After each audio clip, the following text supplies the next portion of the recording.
redes sociais têm uma certa vocação polarizadora, né? De bolha. Principalmente quando você tá... Eu acho principalmente as pessoas que estão a fim de encontrar alguma forma de salvar o mundo, que é o tipo de gente que eu não confio. Já escrevi isso várias vezes. Esse povo que acha que é do bem, que é muito lindo, que só tem bons sentimentos. Ou então os tarados malucos, né? Porque eles são meio que... É aquele cara que acha que quer salvar o mundo e aquele cara que não pega menina nenhuma. São simétricos.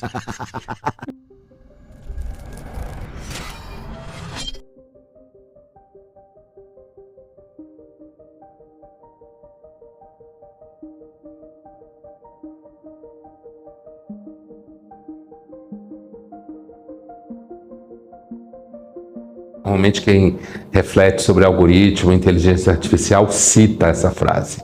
A frase de Santo Agostinho, na verdade, é que Deus sabe mais de mim do que eu sei de mim mesmo, porque Ele é mais íntimo de mim do que eu sou de mim mesmo. E a analogia, digamos assim, a ironia da ideia está no fato de que aí o algoritmo estaria de alguma forma no lugar de Deus. Mas a gente pode explicar um pouco. Eu não acho que na altura que nós estamos a gente já possa dizer isso de uma forma tão evidente. No primeiro momento, essa frase remete, por exemplo, ao que alguém, na posse de um algoritmo, pode, por exemplo, identificar todas as perguntas que você fez no Google. A gente sabe que as pessoas normalmente tendem a fazer uso de mídias e ferramentas como Instagram, por exemplo, numa chave narcísica, onde você projeta aquilo que você gostaria de ser, a vida que você gostaria de ter. Então, há uma certa edição da vida. Nos buscadores, você não tem isso, porque se você mentir para o Google, você não vai ter a resposta que você quer. Então, você precisa dizer exatamente o que você quer, e ao dizer o que você quer, evidentemente, você vai deixar, então, aí um rastro, né?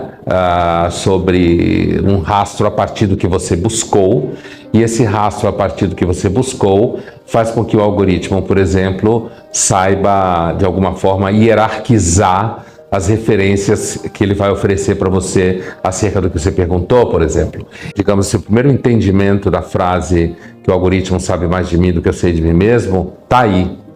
Está na ciência dos dados, está no que em 2014 foi chamado pelo Alex Pentland, pesquisador do Media Lab, de física social, no sentido de que você vai deixando rastros. Claro que você pode juntar com todas as ferramentas das redes, mas os buscadores são vistos como uma espécie de oráculo, onde as pessoas estão de alguma forma nua diante dele, porque elas estão de fato perguntando o que elas querem.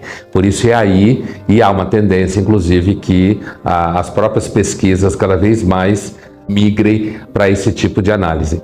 Um outro sentido da frase "o algoritmo sabe mais de mim do que eu sei de mim mesmo", já num sentido um pouco mais profundo, tem a ver com o que muita gente inclusive chama de capitalismo de vigilância, que é a ideia de que o acúmulo de informação e com a capacidade não completamente clara, digamos assim, aos mecanismos regulatórios que, por exemplo, o governo americano pode tentar estabelecer sobre o Google ou qualquer outro governo, comunidade europeia e tal. Os buscadores, o Google como o maior deles, vai construindo uma espécie de resto, né?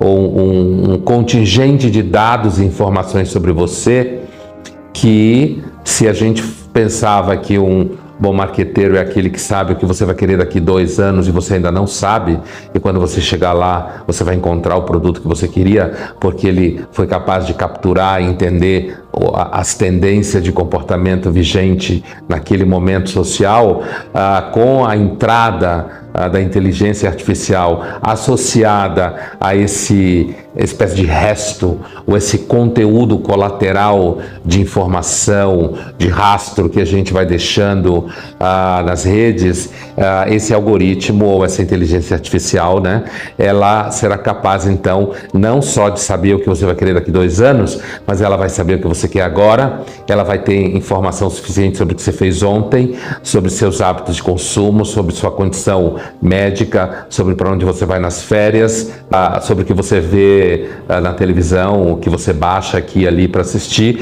e esse conteúdo todo, inclusive com informações que não seria o foco principal da sua busca.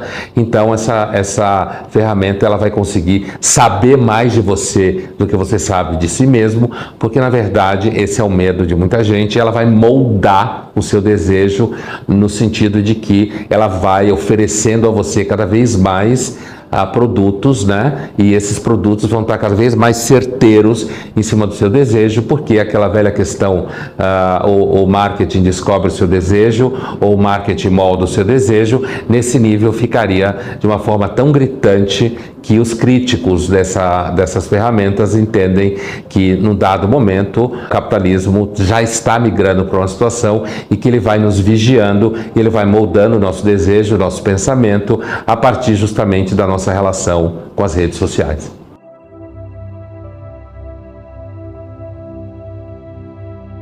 É uma pergunta interessante, né?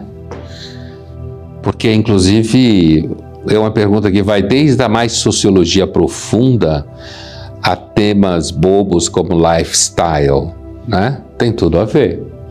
Depende muito de questões muito contextuais, né? De você, eu quero dizer, de mim, de todo mundo. Uma pessoa que já construiu a carreira há algum tempo, ela tem uma maior maleabilidade e não ser on o tempo inteiro. É claro, você ser uma pessoa off hoje o tempo todo é difícil. Se você for muito rico, você até pode posar de off 24/7, porque alguém vai estar on produzindo sua vida e seu dinheiro. Mas, evidentemente, se você tiver amigos, em alguma medida você vai ser on para conseguir se comunicar com esses amigos. Então, off 100% só se você for aquele tipo de pessoa loner que tem uma cabana nas Montanhas Rochosas, no Colorado, e é uma pessoa bem esquisita. Agora, você pode ser mais ou menos off, mais ou menos on, né? E não ser on o tempo inteiro. Eu acho que uma pessoa on o tempo inteiro hoje, ela tende a ser normalmente mais jovem, depender de network digital para conseguir trabalhar, para construir uma vida social, para ter algum tipo de horizonte, para dominar todas as ferramentas cada vez mais importantes para você fazer, digamos assim, a sua carreira profissional, né?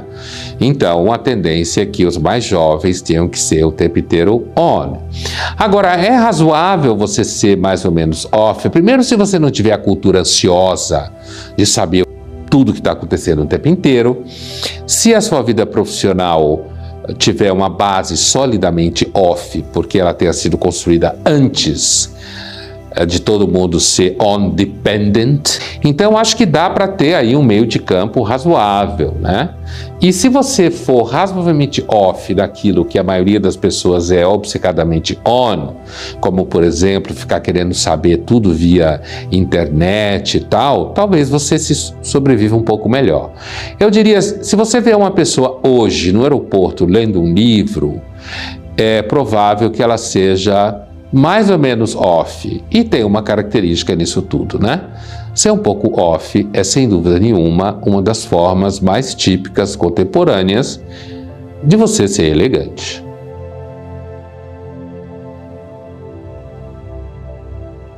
A gente pode respondê-la em duas dimensões. A primeira dimensão, no sentido sociológico, digamos estrutural, é muito difícil você ser sólido em tempos líquidos, porque os meios de produção, os meios materiais que conduzem a vida, eles vão liquidificando tudo, inclusive você. A cada dia é uma narrativa, a cada dia é uma ferramenta nova de comunicação, a cada dia você tem que estar lidando com inovações, essa palavra brega que o mercado acha que é linda. A cada dia você tem que estar fazendo uma nova versão de si mesmo, uma versão melhor de si mesmo. A cada dia você tem que assimilar novos meios de produção e organização da sua vida. A cada dia você tem que ter novas metas, você tem que bater novas métricas. Nesse sentido, é muito difícil você permanecer sólido num universo que vai se liquidificando. E isso, por exemplo, é muito claro no pânico dos mais jovens, sabendo que tem que ter uma carreira no mundo corporativo meteórica, porque a partir dos 30 e poucos, alguém de 20 e poucos vai puxar o tapete dele, assim como dos mais velhos que vão chegando lá nos 50 e sabem que vão levar um pé na bunda do mundo corporativo e vão ter que virar, sei lá, empresário de geleia natural ou alguma coisa assim. Por outro lado, a gente pode pensar numa resposta no nível talvez mais individual, mais psicológico, eu arriscaria dizer com todo cuidado mais espiritual, que é ser sólido em época líquida. Talvez comece por você não dar muita bola para que todo mundo goste de você, continuar lendo livros clássicos ao invés de achar que o último livro de autoajuda e motivacional resolve seus problemas, porque a vida não tem solução. Você vai coping, como se fala em inglês, você vai lidando, você vai ensaiando determinados movimentos e muito desses ensaios depende daquilo que nossos próprios ancestrais conheceram e para isso você precisa ter um certo repertório, inclusive de leitura.